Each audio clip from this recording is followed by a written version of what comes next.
உங்க வீட்ல குழந்தைகளோ இல்ல வயசான பெரியவங்களோ எப்ப வேணாலும் மருத்துவ உதவி தேவைப்படுற நிலைமையில இருக்காங்களா? அப்போ இந்த வீடியோ உங்களுக்கு தான். நம்ம PSG ஹாஸ்பிட்டல்ஸ் வேகம் என்ற பேர்ல 2-வீலர் ஃபர்ஸ்ட் ரெஸ்பாண்டர் சர்வீஸ அறிமுகப்படுத்தியிருக்கோம்.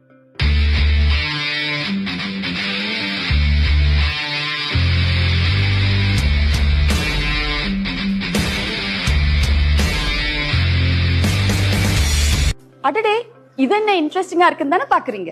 இன்னும் சொல்றேன் கேளுங்க. வீட்ல வயசான பெரியவங்க தனியா இருக்கும்போது உடம்பு சரியில்லைனா என்ன செய்யறது? ஒரு போன் கால். நம்ம வீடு இருக்கிற இந்த குறுகலான வழியில எல்லாம் ஆம்புலன்ஸ் வருமா? ஒரு போன் கால். இந்த டிராபிக்ல நம்மளால நோயாளிய நேரத்துக்கு ஹாஸ்பிட்டல் கொண்டு போக முடியுமான்னு சந்தேகம் வரப்போ ஒரு போன் கால். ஒரு நோயாளிய ஹாஸ்பிட்டலுக்கு கண்டிப்பா கொண்டு போகணுமா இல்ல வீட்லயே வச்சு ட்ரீட்மெண்ட் கொடுக்கலாமான்னு உங்களுக்கு சரியான